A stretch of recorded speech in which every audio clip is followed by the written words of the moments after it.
아까 묵념할 때는 오늘 특별한 날이죠. 2010년 11월 23일 날 연평도 포격으로 우리 장병 2사람, 민간인 2사람 포함해서 4사람이 전사한 날이고, 또 김영삼 전 대통령이 어제 새벽에 별세하셔가지고 지금 국가장 기간입니다. 국민장, 국장 이 2개가 있었는데 그걸 통합을 해가지고 국가장이라고 이렇게 부르고 있습니다. 국가장, 줄이면 국장이 되겠습니다. 국장. 과거에 불리한 것이 현직 대통령이 돌아가셨을 때는 국장을 한다.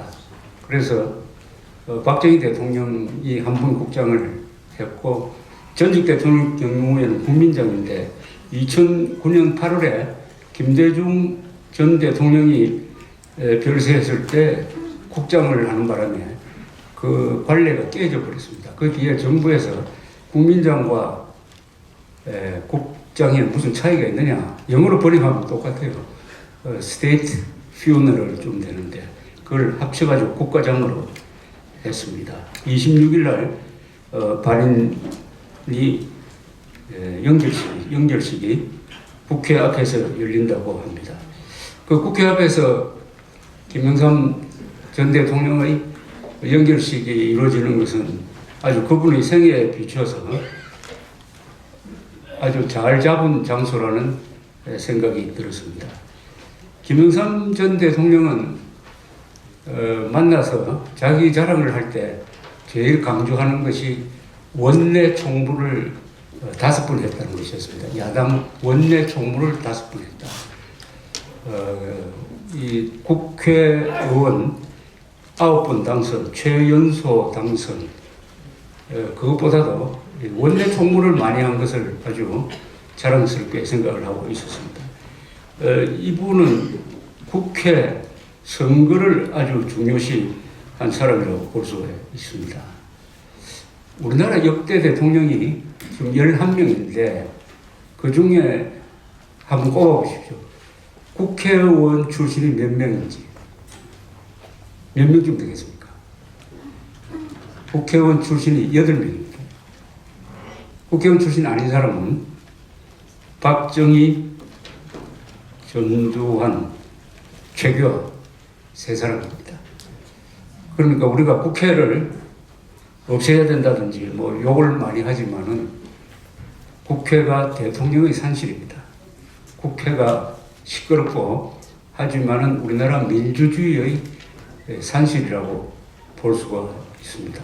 그래서 국회 폐지 운동이라든지 국회 문 닫으라고 하는 것은 그것은 사석에서는 할 수 있지만 그것은 민주주의 집어치우라는 말하고 똑같습니다.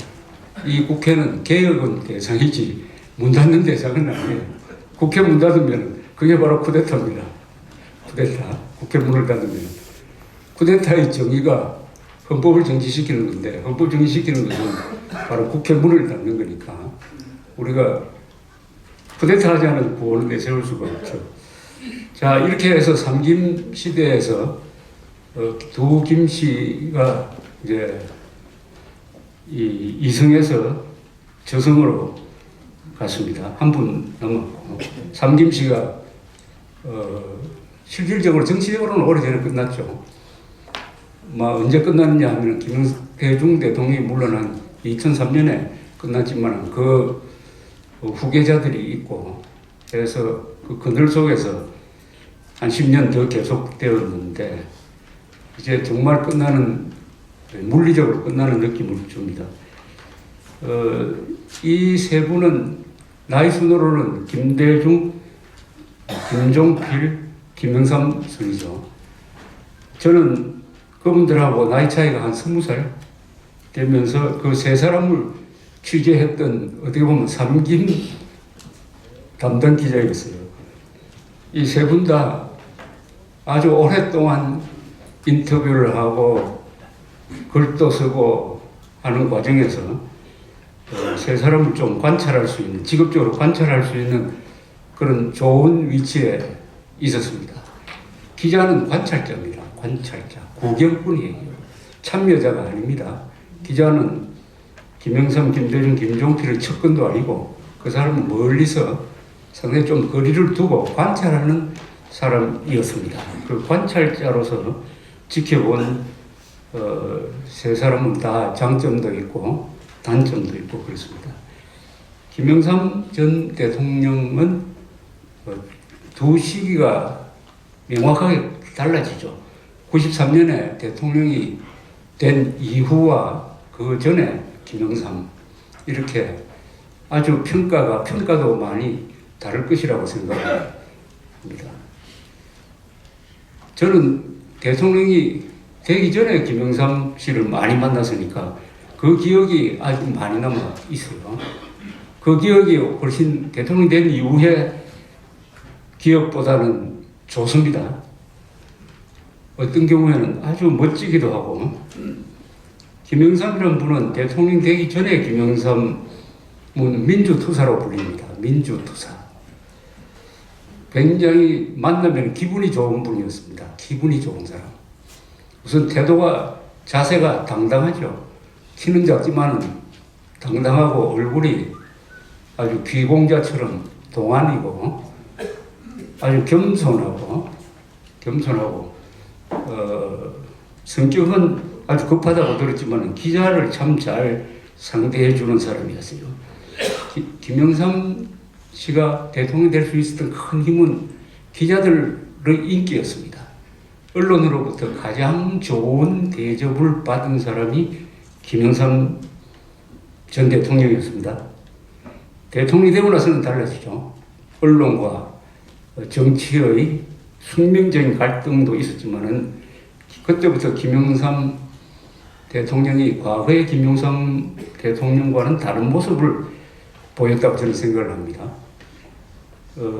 1992년 대통령 선거에서 김대중 후보를 약 200만 표 차이로 물리쳤을 바로 그날이 아마 김영삼 전 대통령의 최고의 순간이 아니었느냐 하는 그런 생각이 듭니다.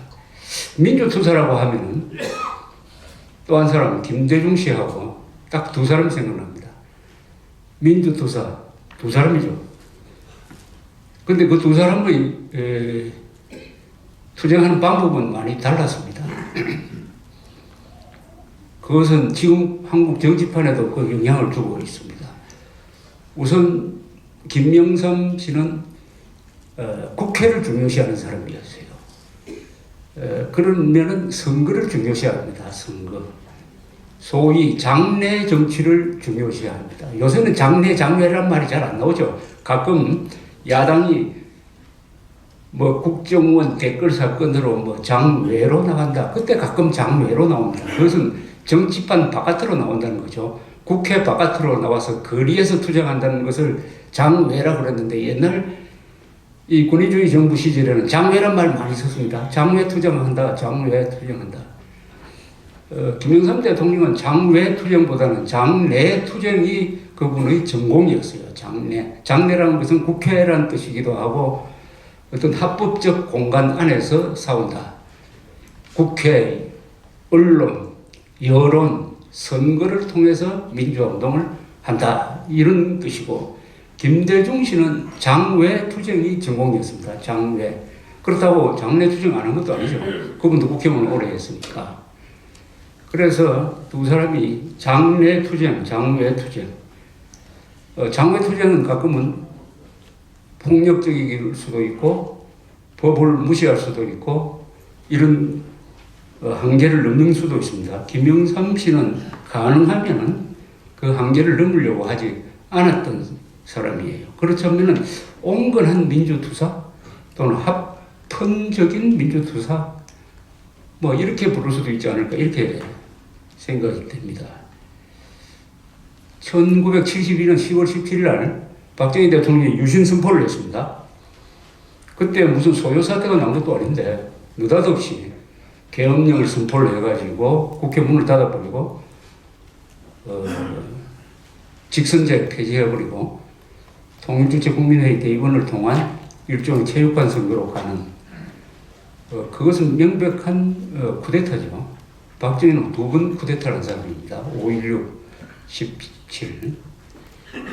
그래서 유신체제로 갔어요. 유신체제 7년이라는 이 기간이 정치 자유가 제한이 되고 그 대신 중화공업 건설에 집중 투자를 해가지고 대한민국을 급이 다른 나라로 만든 것이 그 유신시대 7년이죠. 이 유신시대 7년에 대한 평가는 보는 사람마다 헷갈리지만은 일단 10월 17일의 그 유신 조치는 헌정 질서를 무력으로 중단시킨 쿠데타라는 점에서는 그것은 명백합니다. 다만 그것이 대한민국 역사 발전에 기여한 점이 크느냐 아니면 부정적이냐 하는 데 대해서 사람마다 생각이 다릅니다. 저는 긍정적 면이 훨씬 크다고 보는 사람에 속하고 있습니다. 그때 김영삼, 김대중 둘 다 해외에 있었어요. 그때 두 사람의 태도가 달랐습니다. 김영삼 의원은 동경을 거쳐서 바로 귀국을 했습니다. 귀국하기 직전에 김영삼 의원을 만났던 분이 원로 언론인인데 그분이 김영삼 의원과 그날 밤 술을 마시면서 김영삼 의원이 박정희 욕을 그렇게 많이 하더랍니다. 화를 내고 아주 성욕까지 하면서 화를 내면서 그날 아침에 그냥 비행기 타고 서울로 가버렸죠. 그게 오늘날의 그 뒤에 김영삼 대통령을 만든 거죠. 김대중 씨는 귀국하지 않았습니다.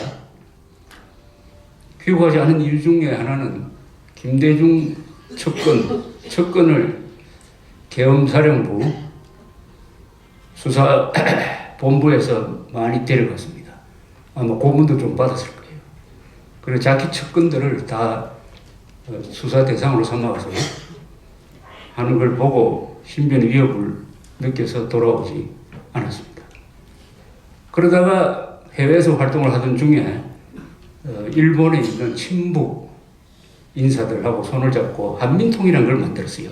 1973년에. 그건 나중에 우리 대부분 판결에서 반국가단체다 라고 규정을 받았습니다. 그게 의장으로 초대가 되었습니다. 바로 그 취임하기 직전에 1974년 8월에 이우락의 명령에 의해서 납치가 되었습니다. 그 납치 사건이 없었으면 그 뒤에 김대중 대통령은 없었다고 봅니다. 납치가 김대중 대통령을 국제적 인물로 키웠습니다. 그러니까 바로 10월 17일에 두 사람이 무슨 행동을 했느냐가 중요한데 둘 다 운명적으로 대통령이 되는 행동을 했어요. 대통령이 되는 행동. 만약 그때 김대중 씨가 귀국했더라면 대통령 못했을 겁니다. 김영삼 씨가 귀국 안 했더라면 대통령 못했을 거예요. 김영삼 의원은 27살에 자유당 후보로 대통령이 됐죠. 자유당, 정확하지 않습니다. 당선되고 자유당에 들어간 기도 하여튼 국회의원을 자유당 의원으로 출발을 했습니다. 그러다가 삼성개헌에 반대해서 탈당을 했습니다. 그 뒤에 낙선했죠. 다시 당선이 되었습니다. 이 김영삼 의원, 우리 김영삼 총재라고 하는 것이 아주 편한데, 김영삼 총재는 제1민주투사입니다. 민주투사의 랭킹을 매긴다면은 김대중보다는 제1민주투사는 김영삼 씨입니다. 김영삼 씨. 제1민주투사라는 이유가 있습니다. 민주투사는 뭡니까? 독재에 반대하는 거예요. 독재 반대. 김영삼 씨는 남북한의 모든 독재자에 반대했던 사람이에요. 자기가 독재자라고 생각하는 사람. 저는 이승만을 독재자라고 안 봅니다만 김영삼 씨는 이승만, 박정희, 전두환 그리고 김정일 남북한의 모든 독재자에 대해서 반대했던 사람입니다. 김대중 씨는 남한의 이른바 독재자에 대해서는 반대를 했는데 북한의 독재자에 대해서는 반대를 하지 않았어요. 김영삼과 김대중의 큰 차이입니다. 그리고 민주투사라고 하면 민주주의를 지키기 위한 투사입니다. 민주주의 원칙을 포기하면 그건 투사라고 할 수 없죠. 그건 다른 투사죠. 권력 투사 좀 되겠죠. 민주주의 원칙을 김영삼 지켰느냐, 김대중 씨가 지켰느냐 하면은 여기서도 김영삼 씨가 민주주의 원칙을 지킨 면이 더 강하다 이렇게 봅니다. 민주주의 원칙이 제일 중요한 것은 승복이에요. 결과에 승복하는 겁니다. 1970년 신민당 대통령 후보 경선이 있었습니다. 신민당 누가 봐도 김영삼 씨가 후보로 당선될 거라고 봤습니다. 당내 주류였어요. 그리고 투표 직전에 김영삼 씨는 이제는 이겼다 해가지고 연설문을 주로 쓰고 있었다고 합니다. 그 시간에 득표 활동을 해야 될 그 시간에. 그런데 1차 투표에서 김영삼 씨가 다수표를 받았지만 과반수가 되지 않아서 결선 투표를 갔죠. 2등 김대중, 3등 이철승이었습니다. 이철승 씨 표가 김대중 표하고 합쳐지는 바람에 결선 투표에서 김대중 씨가 대통령 후보로 결정이 되었습니다. 우리 한국 정치사에서 굉장히 중요한 전당대회입니다. 그것이 그 뒤에 우리나라 역사에 큰 영향을 미쳤습니다. 김대중의 등장이죠. 김대중 등장. 김대중의 등장입니다. 그래서 1971년에 아주 재미있는 대통령 선거가 벌어졌습니다. 아마 여러분 기억나실 겁니다. 4월 27일에 있었던 공화당 박정희 대 대중의 대결. 김대중 씨의 대중 연설이 얼마나 많은 사람들의 마음을 들끓게 했느냐. 이 대중 정치인 김대중의 등장이었습니다. 저는 1971년에 부산에서 아주 애송이 기자인데 그 조방틀한 데서 김대중 씨가 와서 수만 명의 관중 앞에서 연설하던 그 장면이 아주 생생합니다. 선동적이고 재미있고 웃기기도 하고 그 일주일 뒤에 박정희 대통령 후보가 연설을 하는데 너무 교과서적이고 해서 아주 재미가 없었어요. 여기서 김대중 씨가 90만 표 차이로 졌습니다. 박정희 후보는 관권을 총동원했죠. 정보부도 동원하고 모든 국가기관 동원, 원천적 부정선거예요. 부정선거. 그러니까 또 다른 쪽에서도 다른 방식의 아마 탈법적인 행동을 했을 거라고 생각합니다. 지역 감정이 아주 중요한 요소가 됐습니다. 그래서 우리나라 선거에서 지역 감정이 반영된 최초의 선거였죠. 경상도에서 몰표 나오고 전라도에서 몰표 나오고 해서 90만 표 차이로 당선되었지만은 박정희는 기분이 나빴어요. 90만 표 차이가 뭐냐?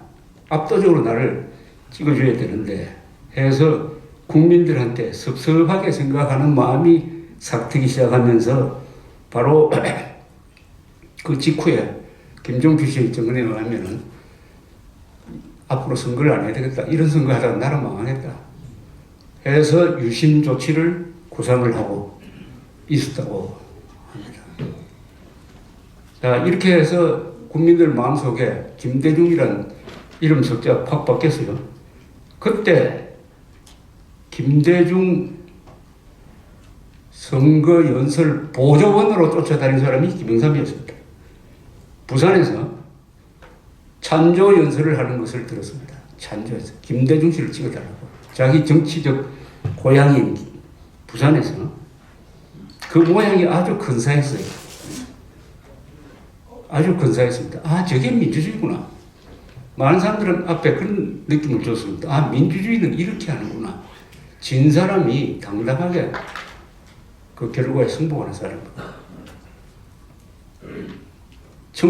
무대가 좀 바뀌어서 1987년에 6.29 선언으로 직선제를 다시 하게 되었습니다.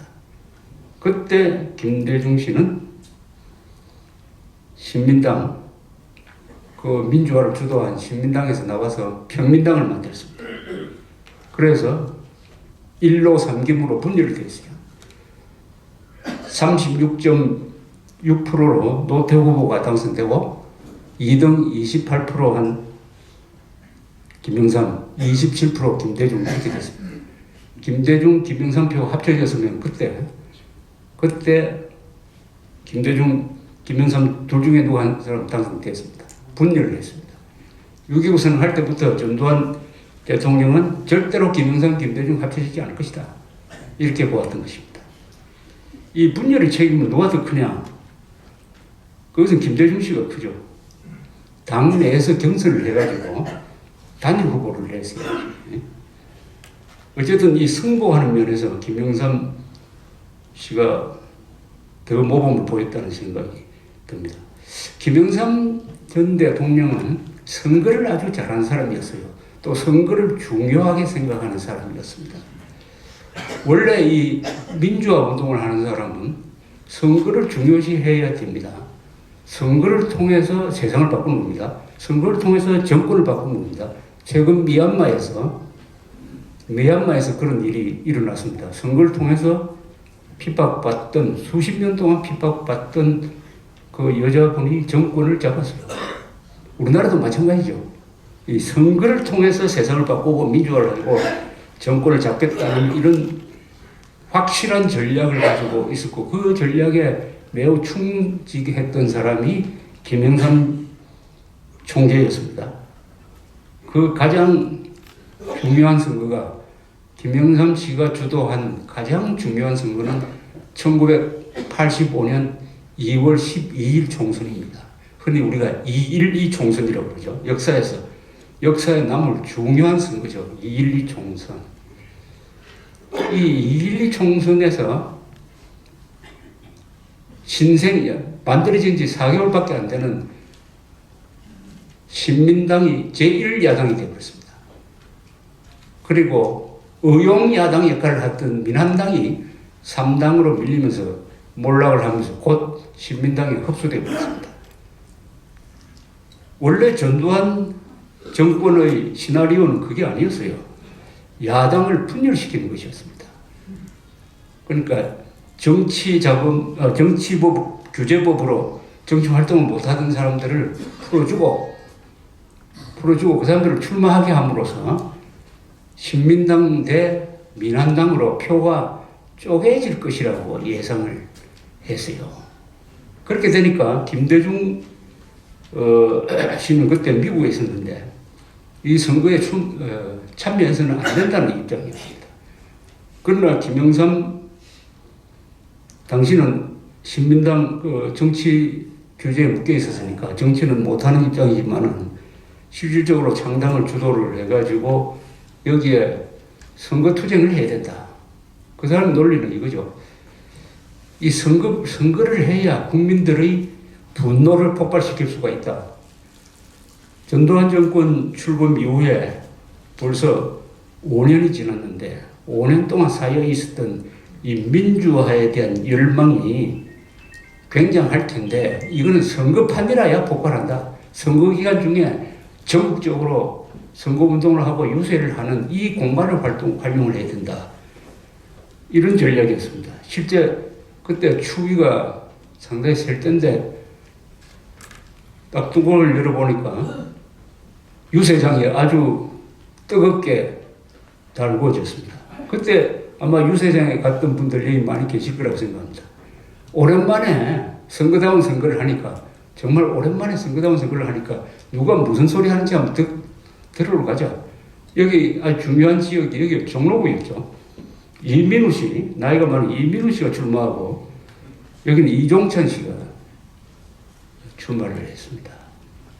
아주 유세장에 그 겨울인데도 사람들이 많이 몰려오고 특히 젊은 사람들이 많이 몰려왔어요.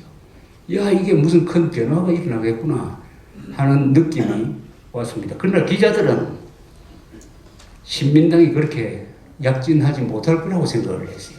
기자들의 예측이 맞지 않았습니다. 2.12 총선 이변이 일어났습니다. 신민당이 다수당이 될 뿐만 아니라 그때는 한 선거구에서 2사람이 당선될 때였어요. 부산에서 이변이 일어났습니다. 6개 선거구인데 3군데서 민정당 국회의원이 낙선을 해버렸어요. 민정당 국회의원이 2사람 안에 들지도 못해서 부산, 대구 한 사람, 그리고 강남에 여기 이태섭 씨가 떨어지고 다른 분이 됐습니다. 5군데에서 이변이 일어났어요. 우리나라에서 정치적 급변은 보통 부산에서 일어난다고 합니다. 부마 사태도 그렇고 2.12 총선도 그 진원지가 부산이었습니다. 그 부산 민심을 대표하는 김영삼 이렇게 해서 선거혁명을 이뤘는데 2.12 총선은 무엇을 가르쳐 주었느냐? 민주화가 대세다. 민주화가 우리 국민 다수가 원하는 것이다. 민주화의 핵심은 직선제다. 대통령 직선제다. 1985년 2.12 총선이 민주화가 대세라는 것을 보여줬습니다. 그 뒤에 민주화 운동이 2.12 총선을 통해서 국민 민심이 한번 확인 딱 되니까 그 뒤에 이 소위 민주화 운동 세력이 본격적으로 활동하기 시작했습니다. 그 안에 주사파라든지 극좌 세력의 운동이 동시에 그 안에 포함되어 있었습니다. 그러나 그때는 우선 직선제 정치가 목적이니까 이념적인 좌우 이념 별로 따지지 말고 일단 직선제다. 이렇게 해서 85, 86, 87년까지 이 올림픽을 준비하는 기간이기도 했어요. 그러다가 전두환 정부 쪽에서는 내각제로 개헌을 한번 해보자. 오히려 내각제 개헌안을 냈습니다.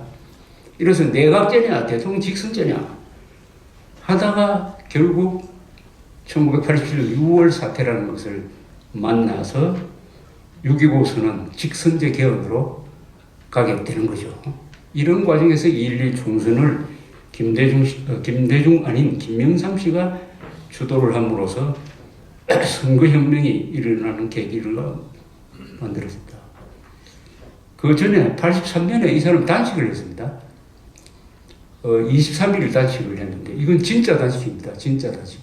요새 정치인 단식이나 뭐 누구 운동하는 사람, 환경운동가의 단식은 안 보니까 잘 모르겠어요. 김영삼 23일 단식은 확실한 단식입니다. 그때 김영삼이라는 존재는 뭐냐? 언론에 이름 한 자 나오지 않았습니다. 언론에 이름 한 자. 연금되어 있었어요. 상도동에. 사실은 불법이죠. 불법으로 연금이 되어 있었어요. 그 사람이 무슨 공산주의자도 아니고 폭력주의자도 아닌데 한 2년 동안 갇혀 있으니까 화가 나가지고 그 앞에 정경들이 있으면 정경들 앞에 가서 일장 연설을 했다는 거 아닙니까? 그러다가 그 상황을 깨기 위해서 5.18 3주년을 맞아서 단식에 들어갔는데 단식하는 것도 신문이 나지 않았습니다. 나중에 조금씩 정치 현안 문제다 이런 암호처럼 해가지고 한 줄, 2줄 나오기 시작을 했습니다. 이 잘못하면 죽게 생겼으니까 그때 권익현 씨가 민정당 대표였죠. 전두환 대통령의 과 사이에 메신저 역할을 했습니다. 그래서 단식을 중단을 설득을 하면서 연금을 풀겠다는 약속을 했습니다. 요 단식이 계기가 돼가지고 한국 야당, 김대중 세력까지 포함해서 야당 세력이 뭉쳐가지고 2.12 총선으로 가는 그 중간 단계 역할을 했습니다. 아주 역사적 단식이에요. 말하자면 정치의 자유, 언론의 자유를 넓히는 였습니다. 그러다가 87년 선거에서 그리고 그 다음 88년 국회의원 선거에서는 김영삼 씨의 통일민주당이 제3당이 됐습니다. 제1당은 김대중 씨의 평민당이었어요. 여소야대는 됐는데 노태우, 김대중 순서가 노태우, 김대중, 김영삼, 김종필 이런 구도니까 아마 그 오기가 센 김영삼 씨는 참기 어려웠을 거예요. 그리고 노태우 쪽에서도 여소 야대 해보니까 이게 뭐 되는 게 없다. 합당을 해야 되겠다. 그래서 3당 합당이라는 게 있죠. 1990년 초에 3당 합당. 3당 합당을 한 쪽은 그 설계를 하고 한 쪽은 주로 박철원 씨인데 그 계산은 아마 3당 합당을 하고 개헌을 한다. 내각제로 개헌을 한다. 는 것을 합의를 했습니다. 당사자들이 노태우, 김종필, 김영삼 다 각서가 있었어요. 개헌하기로. 그런 생각을 한 사람들은 김영삼을 3당 합당에 포함시키면은 김영삼을 정치적으로 무력화시킬 수 있겠다. 내각제로 가면은 이제는 노태우 세력이 계속 정권을 잡을 수 있을 것이라는 계산으로 했습니다. 그런데 결국은 김영삼한테 다 당해버리고 말았습니다. 김영삼 씨가 들어가가지고 호랑이 굴로 들어갔습니다. 세력은 소수였어요. 그러나 거기서 차례차례로 다 접수를 했습니다. 특히 가장 큰 걸림돌인 박철원 씨와의 권력 게임에서 이겨서 박철원 씨를 밀어냈습니다. 나중에 JP는 포섭을 했습니다. 그래서 노태우 대통령이 가만 보니까 김영삼밖에 없다. 김대중을 이길 사람은 김영삼밖에 없다. 박태준도 안 된다. 이종찬도 안 된다. 박철원도 안 된다. 그래서 노태우 대통령이 김영삼 씨를 지원한 거죠. 그래서 후보가 될 수가 있었습니다. 그 중간에 민정당 경선이 있었는데 경선 직전에 이종찬 후보가 불복을 해가지고 불참을 선언해서 아주 그 경선 모습은 좀 우습게 됐지만 이렇게 해서 중간에 이제 정주영 국민당 후보가 나오긴 했지만은 92년 대통령 선거는 상당히 큰 차이로 김영삼 씨가 이겨서 대통령이 됐습니다. 이런 전 과정을 보면은 김영삼 씨는 선거의 귀재입니다. 선거의 귀재예요. 선거의 귀재인 이유는 국회를 중요시하기 때문입니다. 그리고 여론을 중요시해요. 한편 김대중 씨는 당내 기반은 항상 김영삼한테 밀렸습니다. 그러니까 장외 세력에 기대게 되어 있습니다. 장외, 소위 운동권 세력이죠. 장외. 1980년이 되니까 그때도 김영삼, 김대중 두 사람이 분열했습니다. 1980년을 보면서 그때도 신민당을 차지한 김영삼과 장외에서 거점을 만들려고 하는 김대중 두 사람의 노선이 그때 갈라졌고 말았습니다. 그 틈을 타서 신군부가 집권을 할 수가 있었어요. 이렇게 해서 두 사람은 다른 스타일입니다. 김대중과 김영삼 다른 스타일인데 민주투사라고 하는데 그러나 국제적으로 많이 알려진 사람은 김대중 씨죠. 노벨상 받고 특히 미국 같은 데서 지지층이 많고 김영삼은 그러나 그런 국제적 연대라든지 국제적 지지에 대한 관심이 적어서 그렇게 크지 않았습니다. 지금도 국제적으로는 김대중 씨가 더 훌륭한, 더 뛰어난 민주투사로 알려져 있습니다. 민주투사라는 면에서는 김영삼 씨가 제1민주투사라고 저는 그렇게 평가를 하고 있습니다. 이 김영삼이라는 사람은 인간 김영삼은 어떤 사람이냐? 인간 김, 제가 이런 농담을 한 적이 있습니다. 92년 대통령 선거는 한국 정치인 중에서 책을 제일 안 읽는 사람이 책을 제일 많이 읽은 사람한테 이겼다. 책을 제일 적게 읽은 사람이 제일 많이 읽은 사람한테 이긴 격입니다. 김영삼이라는 사람이 어떻게 대통령이 되었느냐? 행운아입니다. 이분은 행운아예요. 행운, 운이 좋다 이겁니다. 행운. 정치에서 운은 굉장히 중요하죠. 왜 운이냐? 그 정도의 실력 가지고 대통령이 될 수 있었다는 점에서 행운이죠. 그 정도의 실력이 뭐냐? 그 정도의 실력은 뭐냐? 하면은 뭐 무식하다 이런 이야기가 나올지 모르지만은 정치는 그런 게 아니죠. 정치는 유식자가 권력을 잡는 세계가 아니죠. 그것은 학문의 세계죠. 머리 좋은 사람, 많이 배운 사람이 권력을 잡는 경우는 학문의 세계입니다. 1등이 되는 경우는 학문의 세계예요. 우리나라에서는 가장 많이 배우고 가장 유식한 이승만 대통령이 되어 놓으니까 한국 사람들은 정치에 대한 오해를 합니다. 아, 가장 많이 배운 사람이 대통령이 되는 게 정상이다. 비정상이죠. 비정상. 이승만은 아주 특이한 예외적 존재입니다. 예외적 존재입니다. 김영삼 씨가 대통령이 될 수 있었던 것은 이 사람이 야망이 컸기 때문입니다. 어릴 때부터 대통령이 되겠다는 생각이 있었다는 겁니다. 야망이 컸다. 욕심이 컸다는 거죠. 욕심이 컸다. 그리고 자존심이 엄청 강한 사람입니다. 오기가 강한 사람입니다. 오기가. 사람은 그런 자존심은 아마 상당 부분 타고나는 거죠. 타고나는. 자기 확신, 자기 운명에 대한 확신이 굉장히 강한 사람입니다. 자기 확신이 강한 사람이에요.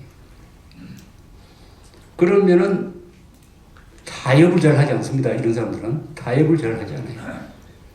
이승만 대통령이 별로 타협을 한 적이 없어요. 김영삼 씨도 별로 타협을 한 적이 없는 사람이에요. 5.16 때, 5.16 직후에 김종필 중앙정보부장이 김영삼 씨를 찾아가서 우리를 좀 도와달라고 했다는 거 아닙니까? 거기에 넘어간 사람들이 많죠. 그래서 여당으로 간 사람이 많습니다. 김영삼은 그것을 거부를 했습니다. 그런데 그때 김종필 씨에 대해서 서로가 좋은 감정을 갖게 되었다고 합니다. 그건 김영삼 씨한테 제가 직접 이야기 들었어요. 두 사람이 그건 안 되니까 우리 술이나 한잔 합시다 해가지고 술 마시는 과정에서 기본적인 인간적 신뢰가 생긴 것 같아요. 그래서 김영삼 대통령 입으로부터 김종필 욕하는 이야기 별로 들어본 적이 없어요.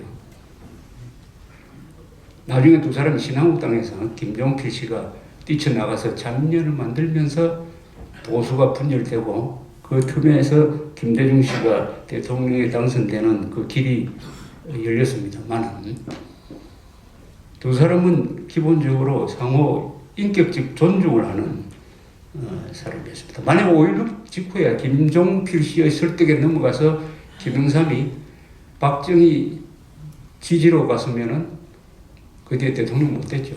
절대로 못 됐죠. 타협을 안 했습니다. 타협을 안 했습니다. 왜 타협을 안 했겠습니까? 욕심이 있기 때문에. 난 대통령이 되겠다. 사람이 큰 욕심을 가지면 작은데 타협을 잘 안 하죠. 타협을 안 했습니다. 이렇게 해서 김영삼 씨가 대통령이 될 수 있었던 것은 시대의 흐름과 잘 맞았습니다. 그 시대가 요구를 하는 게 있었어요. 그건 뭐냐면 박정희 대통령의 개발연대의 강권 통치, 리더십이 강한 그 속에서 여러 가지 문제가 생기고 있었습니다. 문제가 생기고 있었어요.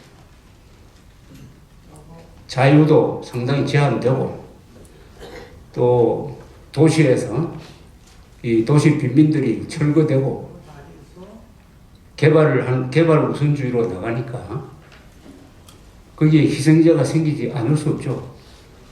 희생자가 없는 개발은 성공하지 못하죠. 다들 희생자가 있습니다. 그런 사람들의 불만을 정치적으로 대변해야 되는데 그것은 박정희 정권과 싸우는 것을 의미를 했습니다. 그것이 민주화 투쟁으로 되었습니다. 그 시대의 요구와 김영삼의 나는 대통령이 되어야 되겠다는 욕심이 딱 맞은 거죠. 그리고 용기가 있습니다. 이 사람은 야망이 크니까 용기가 있는 거죠. 이때는 가장 중요한 정치 덕목은 국정 수행 능력이라든지 조직 운영 능력이라든지 교양이라든지 지식이라든지 합리성이라든지 이런 게 아니고 용기였습니다. 권력과 싸우는 용기 있는 지도자를 국민들이 바라고 있는 그 자리에 김영삼, 김대중 두 사람이 있습니다. 머리 좋고 합리적이고 애국심이 있고 하는 걸로는 이철성 선생이 훨씬 앞이죠.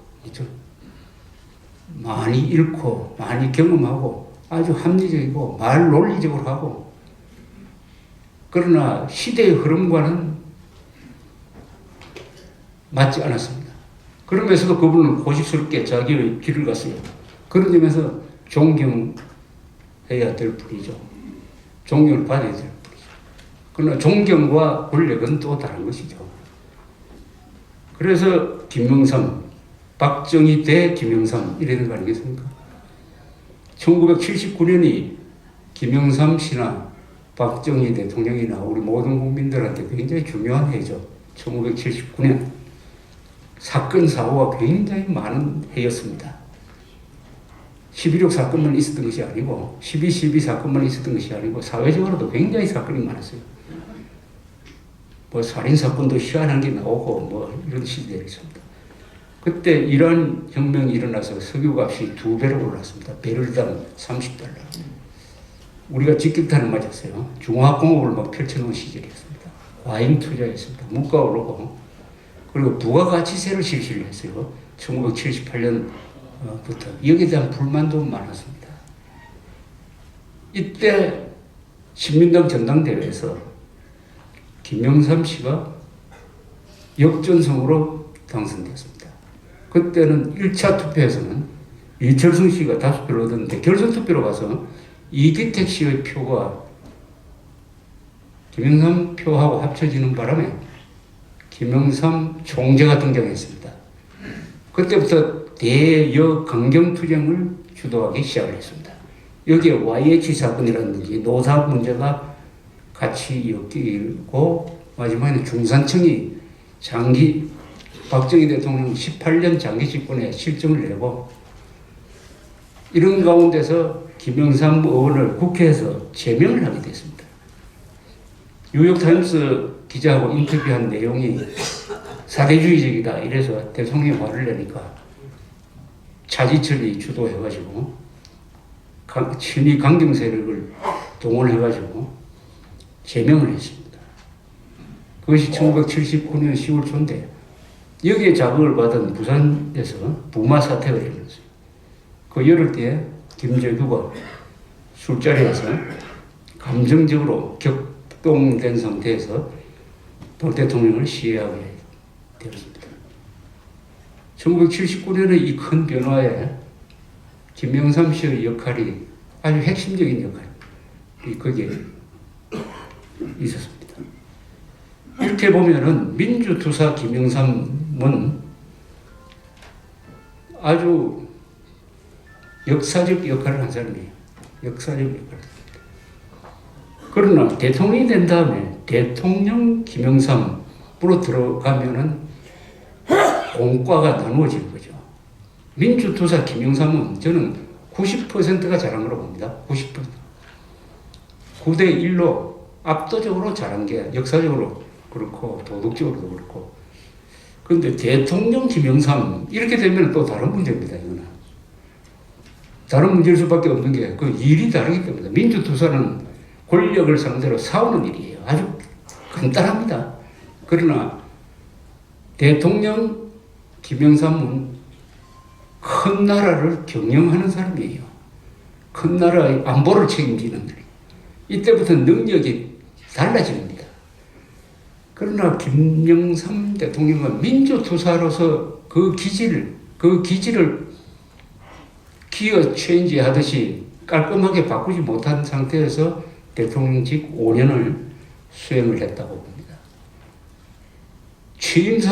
취임사를 하는 그 자리에 저도 갔는데요. 국회 앞에서 했는데, 취임사를 읽는 게 꼭 그 선거 유세 하듯이 했습니다. 대통령 취임사는 다른데 그 내용도 문제 있는 내용이 많았어요. 제일 문제가 그거 아닙니까? 어떤 동맹이나 이념보다도 민족이 더 중요합니다. 이건 완전히 북한의 민족주의를 앞세운 대남 공작에 넘어가는 그런 발언을 했고, 그 발언의 연장선상에서 좌파적 역사관에 넘어가가지고 대한민국의 현대사를 김영삼 대통령이 가장 먼저 부정하기 시작을 했습니다. 소위 문민, 이 장명을 또 잘못했어요. 문민정부라는 장명은 틀린 장명이죠. 국민정부가 맞지 문민정부입니까? 그럼 군인은 정부에서 배제돼야 됩니까? 문민정부, 이 분열적인. 그러면서 현대사의 정통성을 상해 임시정부에서 바로 문민정부로 연결해서 그 사이에 있는 전 정권의 정통성을 다 부정하는 이런 역사관에 기초해가지고 중앙층으로 쓰던 건물을 그때 국립박물관으로 썼는데 이게 조선 총독부다 해가지고 허물어버리고 소위 역사 바로 세우기 재판을 통해서 일단 역사의 판단으로 맡기기로 했던 12.12 광주 사태를 다시 재판정에 올리고 전직 대통령을 구속하는 이런 일을 했습니다. 일각에서는 이것을 김영삼 씨의 콩으로 치부하는데 저는 과로 보는 사람이에요. 과로. 이렇게 함으로써 보수가 분열됐습니다. 보수가 분열되니까 절대로 당선될 수가 없었던 김대중 씨가 당선될 수가 있었습니다. 마지막에 또 외환 위기가 왔습니다. 외환 위기. 외환 위기는 개방 경제 속에서 외환 관리를 잘 못했어요. 종합금융회사가 해외에서 투자한 것이 부도가 나면서 그것이 외환 보유고를 줄이고 특히 일본 회사가 빌려줬던 자금을 회수하고 하는 과정 속에서 일시적으로 이게 피가 잘 안 통해서 우리가 긴급 수술을 받는 IMF로부터 수술을 받는 그러나 곧 회복이 됐죠. 그것은 곧 회복이 됐습니다. 그런 과정을 거치면서 김대중 대통령이 등장하는 이 길을 열어준 것이 김영삼 당시 대통령이었습니다. 금융실명제를 했습니다. 이거는 잘한 거죠. 금융실명제는 한국의 부패를 줄이는데 아주 중요한 역할을 하고 있습니다. 금융실명제. 우리나라에서 부패의 원조는 정치부패입니다. 정치부패. 정치부패의 핵심은 선거자금입니다. 92년 선거 때도 아마 김대중, 김영삼 양쪽이 주로 재벌 부자들로부터 불법 선거자금을 많이 동원했습니다. 했을 겁니다. 아마 그 규모는 김영삼 씨가 동원한 게 훨씬 더 컸겠죠. 노태우 대통령의 회고록에 의하면 자기가 직접 김영삼 후보한테 준 자금만 해도 3천억 원이라고 했습니다. 3천억 원. 다 쓰지 못하고 남았을 것이 분명합니다. 대통령 선거 잔금이죠, 잔금. 그 잔금이 어떻게 됐느냐, 그 뒤에 어떻게 됐냐는 수사된 바가 없습니다. 없어요. 잔금이 지금도 있는지, 누가 관리하고 있는지, 그것은 수사를 하지 않아서 알 수가 없어요. 어쨌든, 그런 상황에서도 일단 실명제를 함으로써 한국의 정치 부패가 근절되지는 않지만, 정치 부패는 절대로 근절되지 않습니다. 다만 줄어들 뿐이죠. 많이 줄어들기 시작했습니다. 그 뒤에 2002년 선거는 더 줄어들었고 2007년 선거에서는 그리고 2012년 선거에서는 대통령 선거에서는 거의 아마 법정 선거 정도로 했지 않느냐 이렇게 생각이 듭니다. 그래서 2007년, 2012년 선거가 끝나도 부정 선거 자금에 대한 수사 이야기가 나오지 않습니다. 그만큼 깨끗해진 거예요. 그러니까 한국의 이 정치 부패가 금융실명제를 계기로 해가지고 상당히 줄어들고 있다 하는 것을 잘 보여주고 있습니다. 그것은 김영삼 대통령의 큰 공으로 남을 거라고 생각합니다. 그리고 정교조를 노태우 대통령 때 1,500 몇 명의 교사들을 추방을 했습니다. 그러나 이 세력을 김영삼 씨가 다시 학교에 복귀시켰어요. 김대중 때 들어와서 그 조직을 합법화했습니다. 이 시작이 김영삼 때 시작했습니다. 그러니까 좌파적 영향을 받은 것이 정책화됨으로써 반대한민국적 역사관이라든지 오늘까지 이 순간에도 골칫거리인 정교조를 부활시켰다든지 하는 이런 또 과오가 있습니다. 이런 걸 다 합치면은 과가 많으냐 공이 많으냐 대통령으로서 하는 것은 아마 큰 쟁점이 있을 것이라고 생각합니다. 그러나 돌아가신 마당에 우리가 김영삼이라는 사람을 평가할 때는 93년까지의 민주투사, 그 뒤 5년의 대통령, 이걸 다 합쳐가지고 봐야 되죠. 합쳐가지고 평가를 해야 된다고 생각을 합니다. 그것 또한 사람마다 다 결론은 다를 것이고, 그것은 누구도 강제할 수가 없습니다. 합산해가지고 어떤 사람은 70점 주는 사람도 있을 것이고, 40점 주는 사람도 있을 것이고, 80점 주는 사람도 있을 것이라고 생각해요. 저는 아까 말씀드렸듯이 민주투사로서의 김영삼을 더 기억하고 싶어한다 이런 뜻입니다. 김영삼이라는 분은 독특한 성격을 가지고 있습니다. 모든 사람이 다 특징이 다 있지만 이분은 시간의 사나이입니다. 시간의 사나이. 대통령이 될 수 있었던 것이 바로 시간 관리에서 나왔습니다. 우리나라에서 시간 약속을 제일 잘 지키는 사람입니다. 8시에 인터뷰한다고 그러면은 가보면 꼭 먼저 와 있습니다. 한 번도 인터뷰 시간 늦추는 걸 본 적이 없어요. 8시에 당무회의 하겠습니다 하면은 10명 중에 한 사람이 와도 바로 시작을 한 사람이에요. 아침 8시에 매일 그 부친한테 문안 전화를 올린다고 하면은 외국에 나가도 꼭 하는 사람이에요. 왜 그렇게 시간을 잘 지키느냐? 이 사람의 사람을 보는 관점은 시간 약속은 모든 약속의 기초다. 시간 약속 안 지키는 사람은 믿을 수 없다. 딱 간단해요. 그리고 타이밍을 잘 잡는 사람입니다. 타이밍. 시간이 바로 타이밍 아닙니까? 타이밍을 잘 맞춰야 홈런을 칩니다. 홈런 치는 사람 보면은 힘으로 하는 게 아니죠. 타이밍을 잘못 맞추면은 내야 플라이가 되고 잘 맞추면은 장외 홈런이 됩니다. 타이밍. 이분은 정치적 타이밍을 잘 잡아요. 그리고 굉장히 결단이 빠른 사람입니다. 졸속으로 하는 게 오히려 낫다. 빨라야 된다. 심사숙고하다가는 시간 다 놓친다. 졸속으로 하면은 잘못되더라도 고칠 시간이 있다. 이렇게 보는 사람이에요. 시간의 사나이입니다. 시간이 있습니다. 그리고 감이 좋은 사람이에요. 감이. 직관적으로. 이런 일이 있었습니다. 1992년 3월에 총선이 있었습니다. 그때 세 당을 합쳐가지고 민주당이니까 압승을 해야 되지 않습니까? 그런데 사실은 졌어요. 뭐냐? 과반수를 겨우 한두 석으로 확보를 할 정도로 참패를 했습니다. 그렇다면 이 선거를 지휘했던 김영삼 씨는 아주 입장이 곤란한 위기에 처했는데 며칠 있다가 김영삼 씨가 나와서 이제 빨리 대통령 후보를 경선을 빨리 해야 된다. 나부터 출마하겠다고 선언을 했습니다.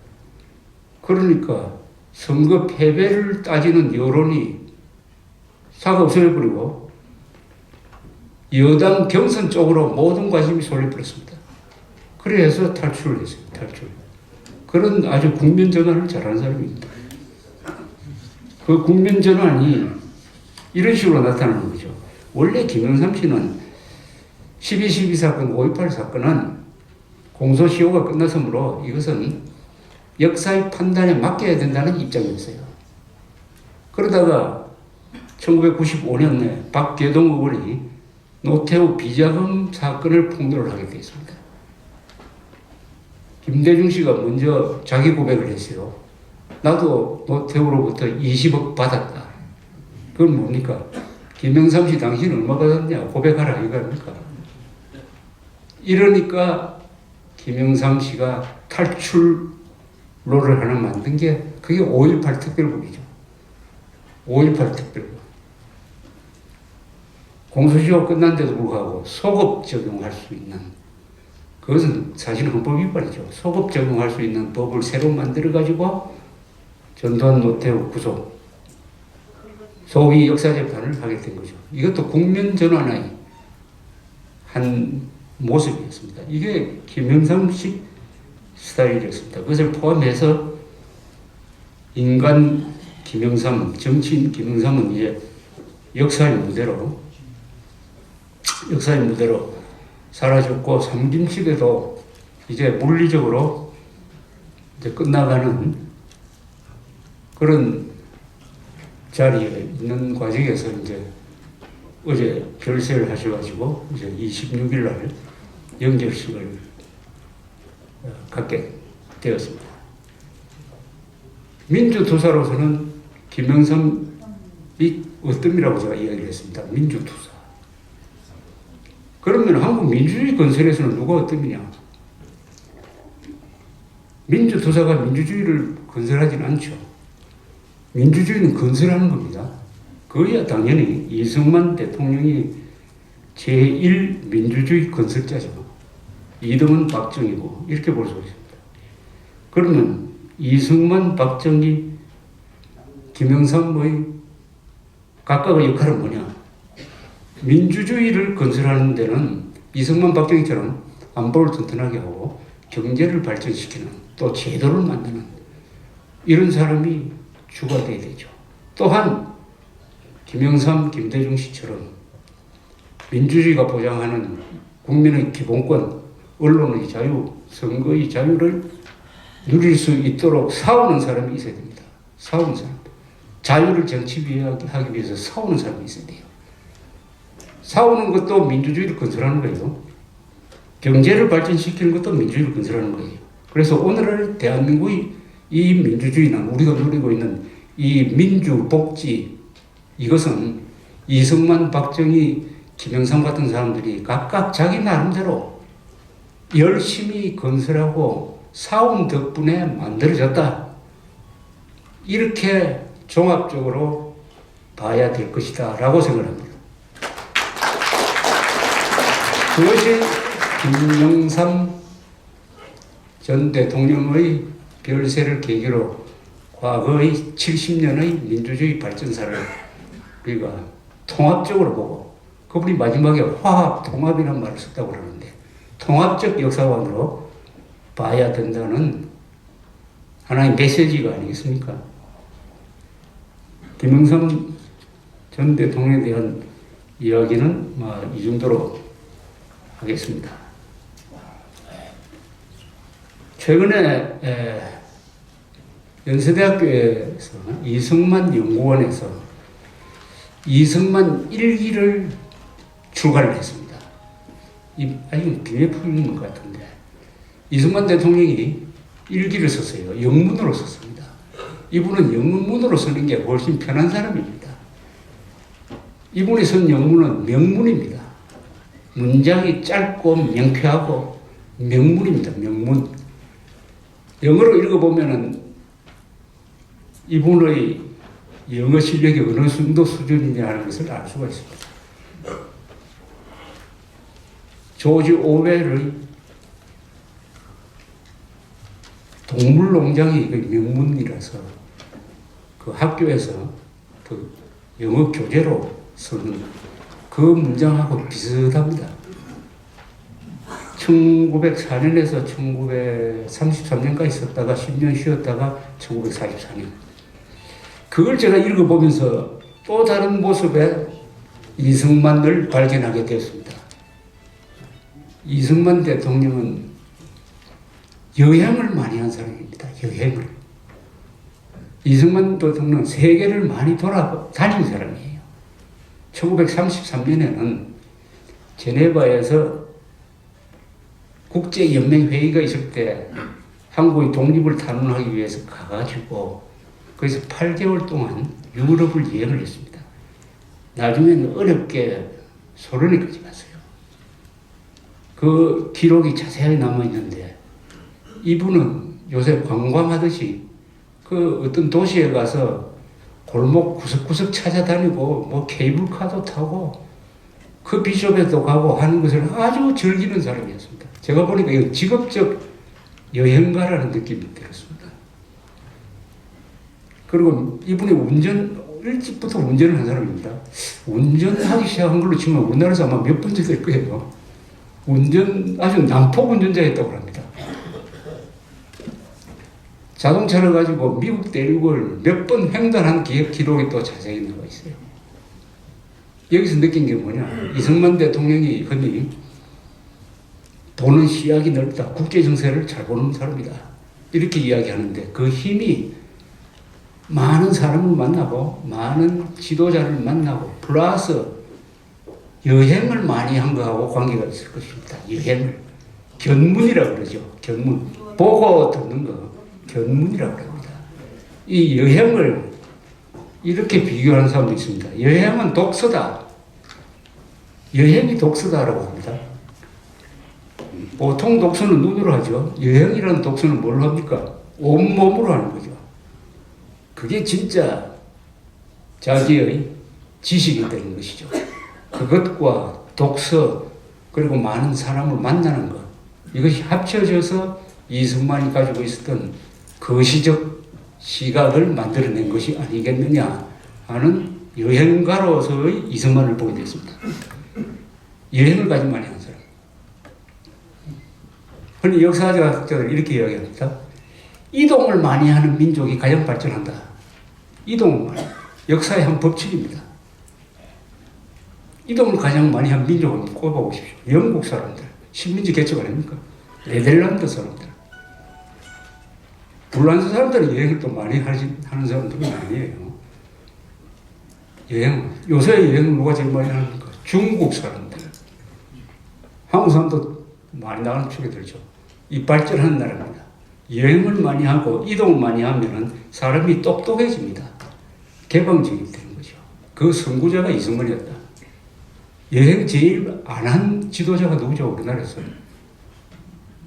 노무현 아닙니까? 노무현. 일본밖에 안 가보고 대통령 돼서 처음 미국 간 사람. 아니 김일성도 있죠. 김일성. 비행기 타기 싫어가지고 김일성, 김정은 어릴 때 스위스에 있었으니까 조금 여행한 축에 드네요. 앞으로 우리가 선거를 통해서 국회의원이나 대통령 뽑을 때 이 사람이 여행을 많이 했는지 안 했는지 그걸 꼭 관찰하셔야 됩니다. 박정희 대통령 만주라는 곳에 여행을 한 사람이죠. 만주. 그때 만주는 이 동아시아에서 서부였어요. 서부. 뉴 프론티어였습니다. 거기서 격동하는 아시아 현장을 본 사람이죠. 국내파는 안 됩니다. 우리나라는. 이승만이라는 최초의 국제인. 이게 이 책이 빨리 좀 나와서 시판이 많이 됐으면 좋겠는데 일단은 지금 여기 아주 그 두툼한 책으로 좀 나와 있습니다. 자, 이승만 대통령은 우리 세계 역사 속에서 희귀한 존재에 속합니다.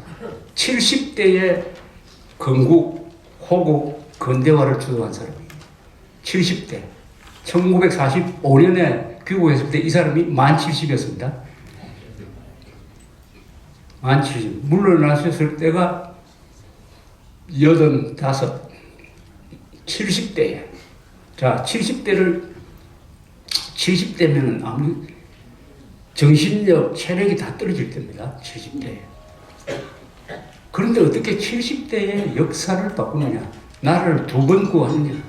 건국을 해서 나라를 구하고 공산주의를 물리치는 거죠. 6.25 전쟁을 지도해서 또 나라를 구한. 두 번 구했어요. 두 번. 70대에 나라를 두 번 구한 사람. 역사에, 세계 역사에 희귀한 존재입니다. 희귀한. 그러나 없는 건 아니에요. 근데 제가 딱 뽑아봤습니다. 70대에 나라를 구한 사람이 누구냐? 딱 5사람입니다. 20세기 5사람입니다. 처칠입니다. 처칠. 60대 말, 70대 초에 전쟁 지도를 했죠. 2차 세계대전을 승리로 이끌었습니다. 처칠입니다. 처칠은 이승만보다 1살 많아요. 이승만보다 1살 적은 사람이 또 한 사람 있습니다. 아데나워입니다. 아데나워도 70대에 독일의 지도자가 되어서 10여 년 동안 독일을 부흥시키고 독일을 재무장시키고 독일을 서방 세계의 일원으로 참여시켜서 나토의 중심 세력이 되도록 만든 방공투사였습니다. 이분 또한 나치 독일 시절에 감옥을 한 3번 간 사람이에요. 또 한 사람 있죠. 드골이죠. 드골. 드골은 두 번째, 드골이 또 2번 나라를 구한 사람이에요. 이승만과 같습니다. 독일군에 프랑스가 패배했을 때 런던으로 가서 자유 프랑스 군을 만들어서 수복할 때는 전성국이 됐습니다. 패전국 프랑스가 전성국으로 되도록 만든 사람. 그러다가 정치의 환멸을 느끼고 물러났다가 1958년에 알제리아 독립 문제로 프랑스가 양쪽으로 깨져 가지고 군사 쿠데타가 나느니 내전이 나느니 하는 상황에서 국민들이 불러낸 사람이, 국회가 불러낸 사람이 드골이었습니다. 드골은 이때 조건을 따랐어요. 개헌을 해야 된다. 대통령 중심제로 개헌 안 하면은 나는 불려나가지 않겠다. 배짱을 쫙 튕겨가지고 개헌을 했죠. 제5공화국, 지금 프랑스 체제입니다.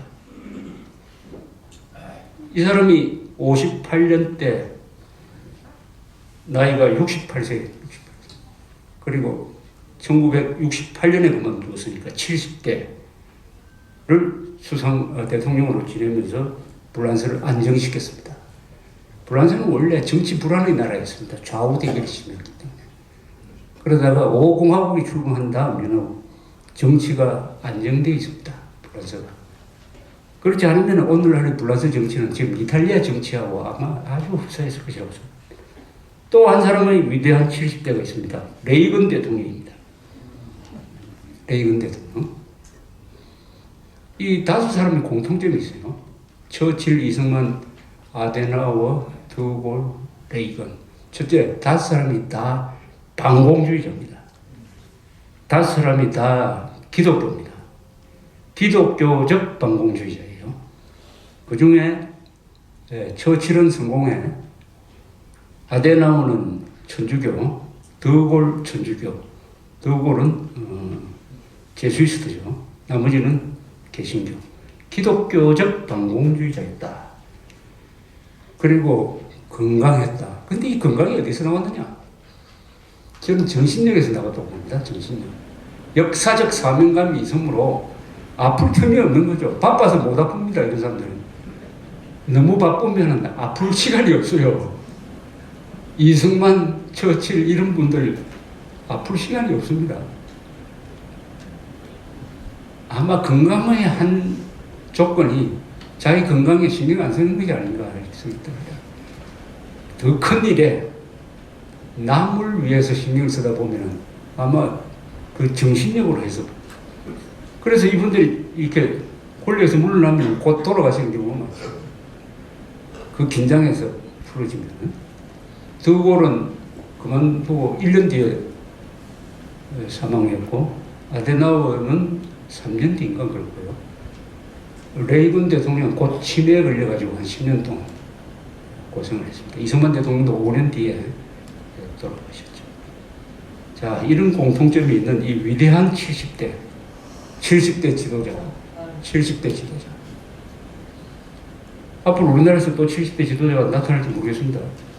그렇다고 제가 반기문 씨를 지지하는 사람은 아닙니다. 그분이 대통령 되면 70대 되구나. 반기문 씨가 왜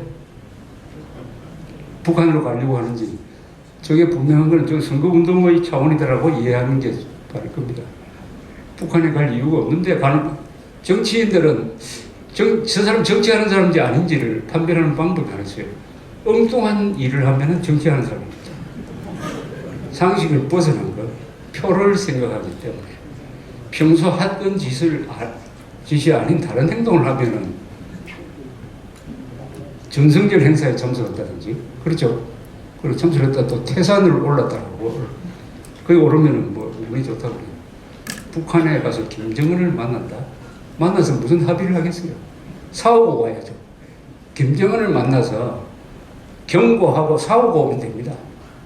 거기서 무슨 악수하고 좋은 합의를 하려고 했다가는 뭐 농담입니다만 김무성 씨 도와줄 일이 있을지 모르죠. 그러면 안 되죠. 합의하면 안 됩니다. 아니 유엔 안전보장이사회에 김정은이를 국제형사재판소에 회부하라는 안건이 지금 올라가 있는데 유엔 사무총장이 가가지고 김정은이하고 악수하고 웃고 이렇게 오면 되겠습니까? 이 모험입니다. 모험이.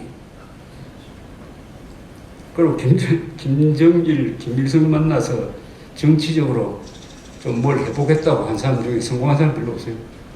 성공한 사람이 없고 다 비참한 운명을 맞은 사람들이 오히려 많습니다. 그래서 아주 예의주시를 해야 되겠다는 생각입니다. 이 더골의 일면을 또 말씀드린다면 더골의 힘은 어디서 나왔느냐?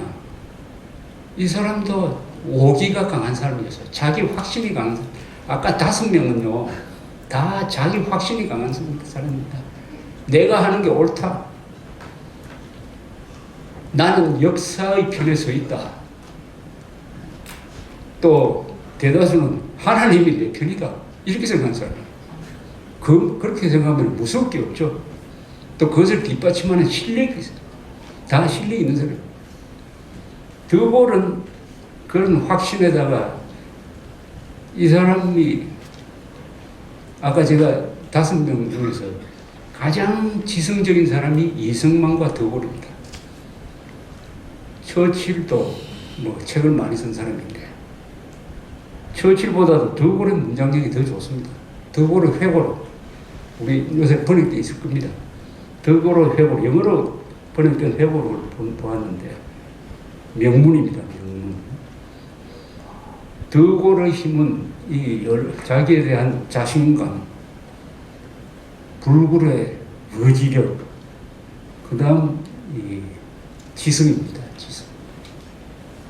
더골의 그 책을 읽다가 이분 뭐 남긴 말을 읽다가 제가 더골 의록을 몇 개를 번역을 했습니다.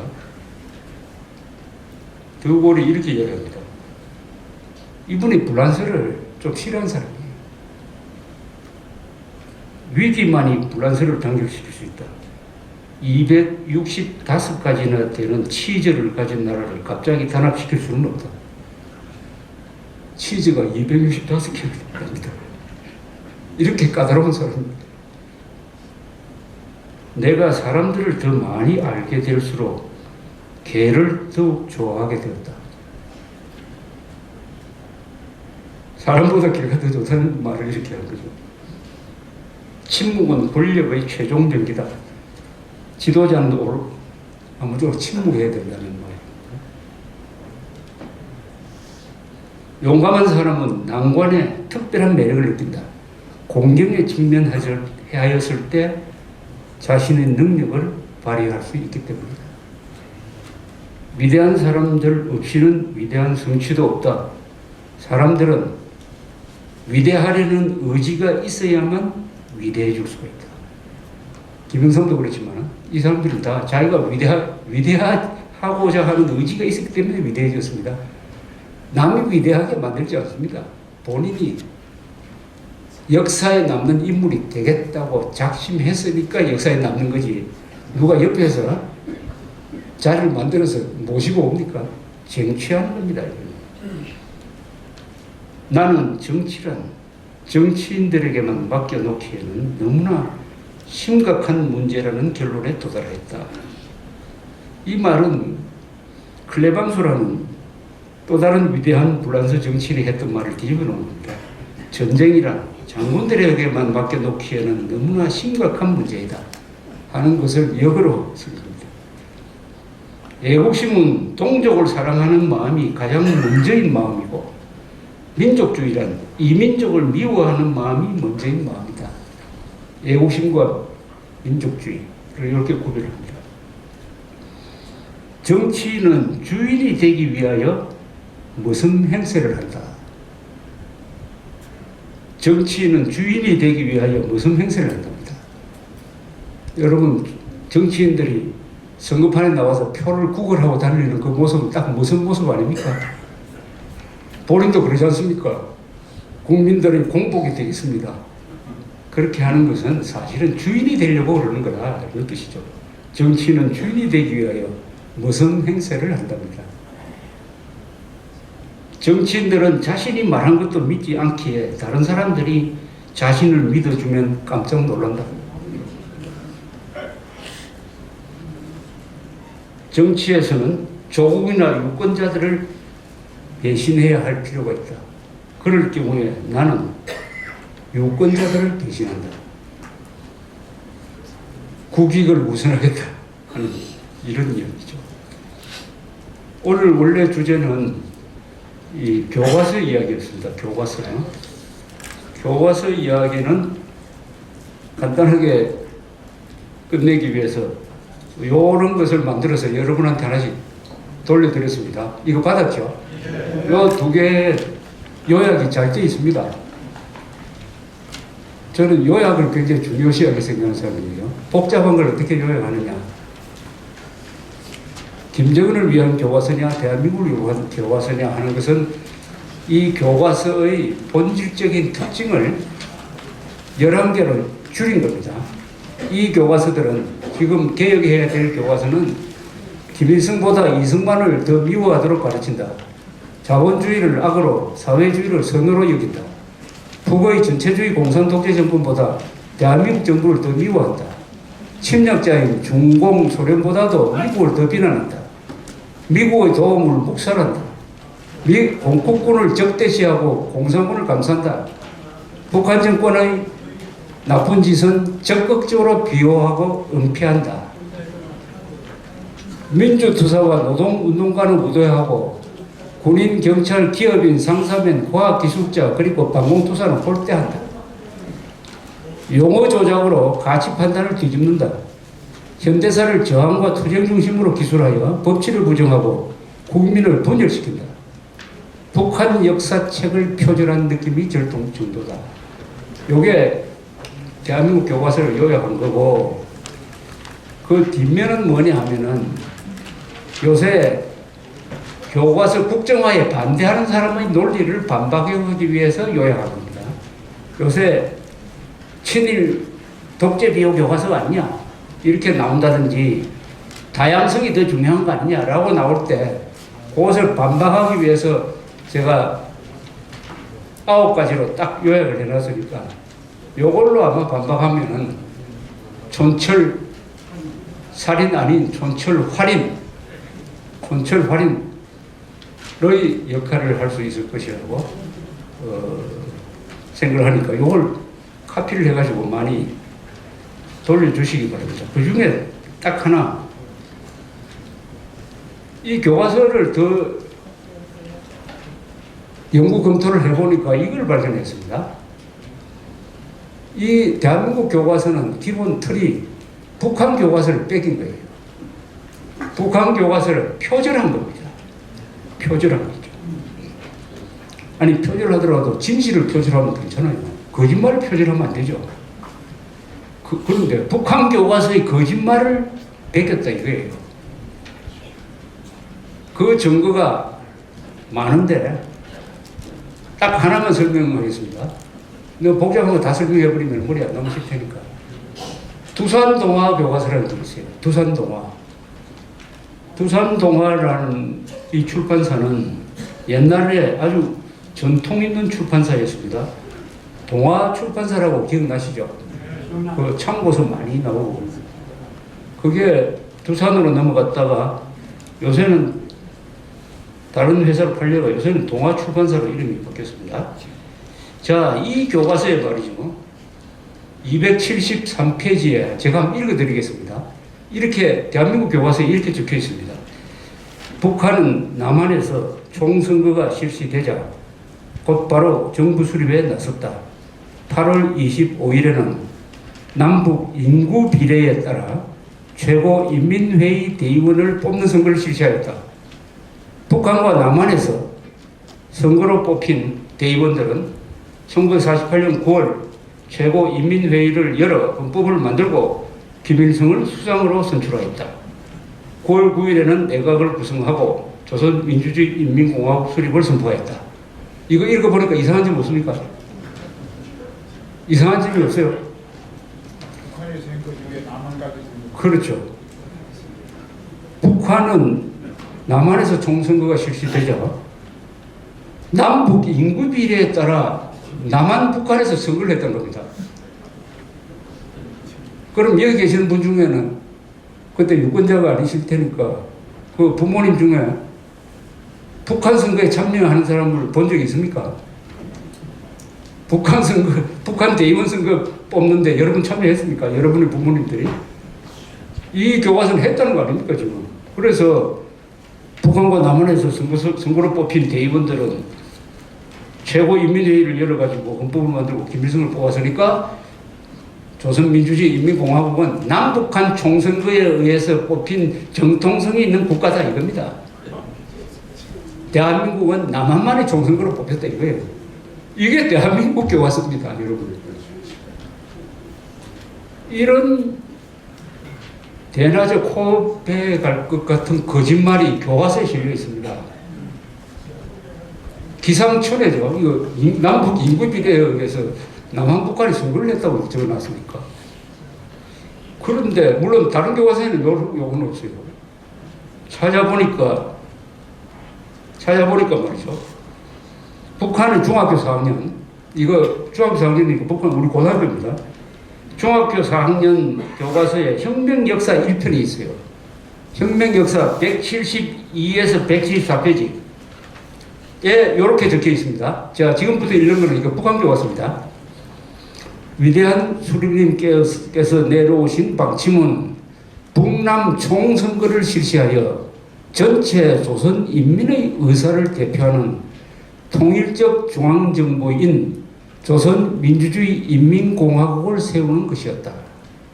위대한 수령님께서는 미제와 반동들의 책동을 짚으시고 북남 총선거를 성과적으로 보장하도록 이것이었다. 북과 남의 전체 인민들은 최고인민회의 대의원 선거에 한 사람같이 떨쳐나섰다. 북반부에서는 자유로운 분위기 속에서 선거가 성과적으로 진행되었다. 그러나 남반부에서는 미제와 그 앞잡이들의 가혹한 탄압으로 하여 비밀리에 서명을 하는 방법으로 먼저 인민대표들을 선출하였다. 선출된 인민대표들은 북반부에 넘어와 남조선 인민대표자 대회를 열고 최고인민회의 대의원들을 선거하였다. 1948년 8월 최고인민회의 대의원 선거는 성과적으로 끝나게 되었다. 위대한 수령님께서는 주체 37년 1948년 9월 9일 영광스러운 우리 조국 조선민주주의인민공화국의 창건을 온 세상에 선포하시었다. 조선 인민의 의사에 따라 세워진 우리 인민의 유일한 합법적 국가이며 근로인민대중의 이익을 옹호하는 참다운 인민의 정권이다. 똑같죠? 이제 비밀이 풀렸습니다. 그죠? 이 새빨간 거짓말은 북한 교과서에 실린 걸 남한 교과서에 뺏긴 거예요. 그러면 그때 도대체 무슨 선거가 있었느냐? 선거는 있었죠. 남한에도 선거 있었습니다. 무슨 선거냐? 남로당원끼리 한 선거였어요. 남로당원끼리 자기들끼리 아무거나 도장 찍고 해가지고 형식적으로 누구를 선거하는 그 가짜 선거죠. 그때 남로당원이 몇 명인지 모르겠습니다. 박헌영 주장들이 20만이었는지 5만 명인지 모르지만 그걸 비밀리에 해가지고 문서를 가지고 몇 사람이 북한으로 넘어가서 뭐라고 사기를 쳤느냐? 남한 유권자의 76%가 찍었다 이래요. 76%가 찍었다. 그래서 남한 몫으로 남겨둔 그 국회의원장 최고인민회의 대의원 300명을 뽑았습니다. 이런 공작한 것을 우리 교과서에서는 남북한 총선거를 한 것처럼 이렇게 해놓고 남한에서 그런 남로당원끼리의 선거를 했다는 것은 교과서에 쓰지를 않습니다. 그래 놓으면은 정교조 교사는 어떻게 가르치겠습니까? 그 교과서를 가지고 뭐라고 가르치겠습니까? 그 설명 안 해도 아실 겁니다. 이거는 국가보안법 위반입니다. 국가보안법 위반도 이런 위반이 없죠. 반국가단체 공무 촬영 아닙니까 이거? 그리고 허위사실로 한 겁니다. 허위사실. 아니 허위사실로 만든 이 전단지를 돌려도 구속되는 판에 전단지가 아니라 교과서에 허위사실을 집어넣어가지고 대한민국은 남한만의 총선거로 수립되었으므로 정통성이 없고 북한은 남북한 주민들의 일치된 의사를 반영한 조선민주주의 인민공화국이므로 정통성이 있다. 이렇게 가르칠 거 아닙니까? 이것은 별도 차원의 응징이 있어야 될 것이라고 생각을 합니다. 오늘 여기서 끝내겠습니다. 감사합니다.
내가 앞에 있으면 앞으로 수많은 일대에 대해서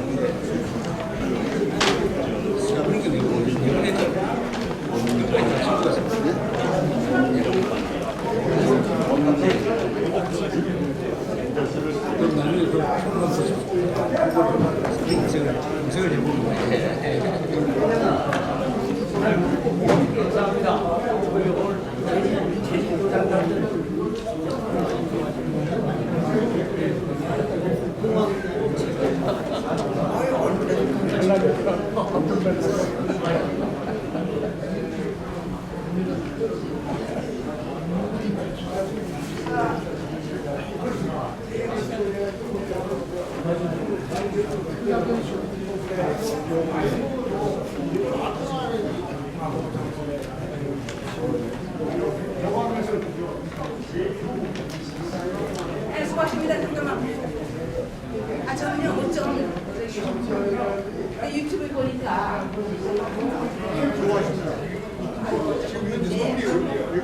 이게 사실이면 그걸 처리해야 되고 허위는 그 사람을 잡아놔야 되는데 그래서 이 나라가 대한민국이니까 조선민주주의인민공화국이니까 유튜브에 대해서 제대로 안 하세요? 사실이면은 청년에 대해서 거짓이는 그나마는 사실이면 내가 여기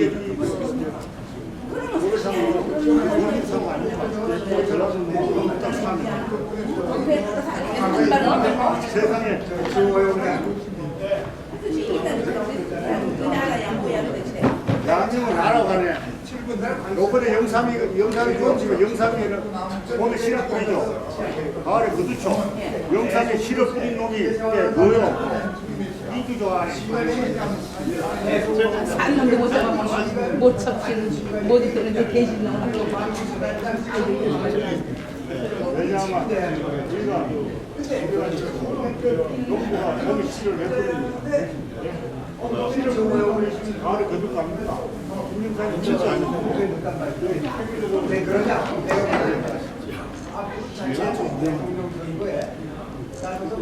영구 고속도로 반대로 사람인데 고자 앞에서 대기 영상을 받고 내가 한번 얘기 좀 할 게 있는데 여기 기억이 안 나. 아니 경기와가 기회냐 그 새끼 오야 hir다면 내 여기에다 그때 어쩌네. 저 국정교과서 문제가 있다. 그러니까 문제가 막 돼. 그때만 하더라도 군이 많이 영향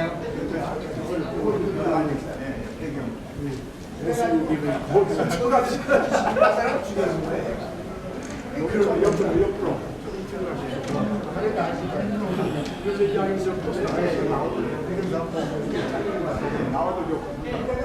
정치하는 과부를 억압하면서 그 시간까지 만들어 제대로 하는 윤주해야죠. 오늘 저 그래다 놀랐는데 그냥 연장 찍으세요. 그리고 요거 하나.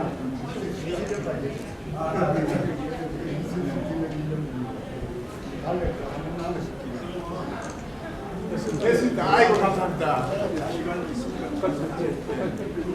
그러면은 2025년 이것을 내가 이렇게요. 나도 고맙습니다.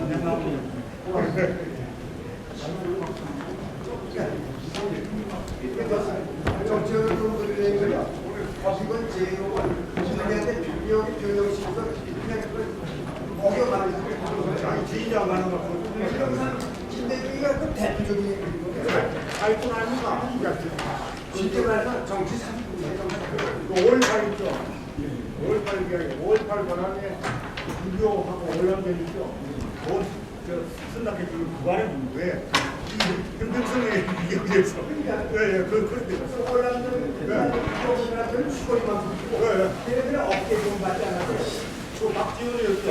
그거 아버지 독립운동했다고 받고 5월 8일 그거 해갖고 박재훈이 아버지 어제 동운동을 해요.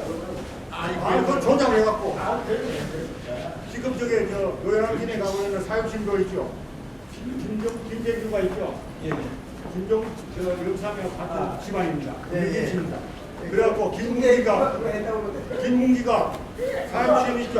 별도로 사장 있잖아요. 대표님과 거짓말이야. 그 가보라고. 생각하고 있을 때요. 우리가 그 김영삼 때 말이에요.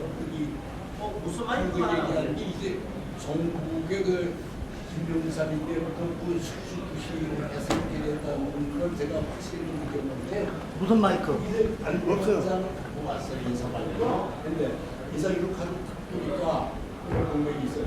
그 선생님 말이야 얘기 좀 들어서 가만히 보니까 공백이 이거만 모르겠어. 광주에서 사온 적이 정말 그거 전부 다 갖다가 이런 막 해가지고 말이야 이 새끼. 김용삼 대통령한테 그 밑에 교문수석. 아니 지금 공격하는데 아주 잘한 거 아니에요. 사인하고 수석들은 아주 잘해요. 공격하는 그런 말씀 내가 여기 오니까 이명상이야. 이명상은 김원이야. 국회의장이 그런 나쁜 거지. 나는 안 봤다. 내 눈을 대신시켰다고 오자 해석만 해. 또 그따위 소리 저 한국 교과서 문제가 있다. 그런 어디 어저께도 먼저 그런 특히 어릴 때 그렇게 문재인가 대통령이 이거 대통령 이종거가 청와대에서 얘기한 것들 그러니까 대통령 딸이니까 대통령께서 청와대를 어떻게 보느냐고 아니 이쪽으로 여기까지 어디 있어요? 아니 그리고 이종건이가 동국주사 손자 아닙니까? 손자인데 그런데 아니 대통령 군인고 2년 전에 하다가 그 다음날 사다에는 또 무당 대통령이 하는 아니 말을 하고 있어요. 아니 저 이혜영 씨 손자 이종찬이가 대통령 밑에서 이거를 혼자 받아놨어요. 그 제정신이에요. 그리고 정길이도 안 할 수 있죠. 정의와 그래요. 정길이도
책상 몇 개 넣을 건가요?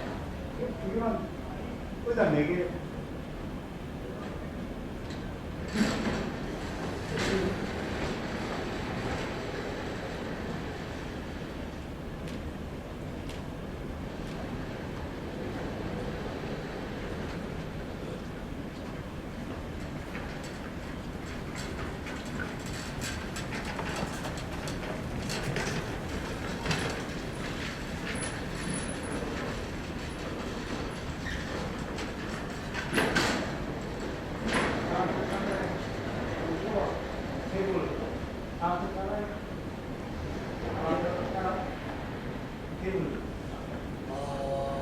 묘한데요.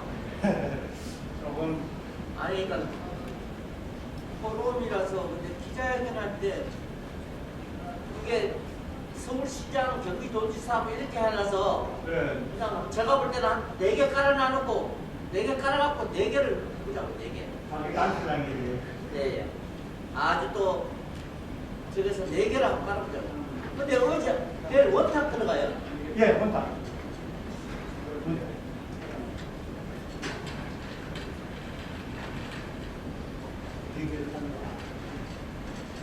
네 사람인데? 단체장이라고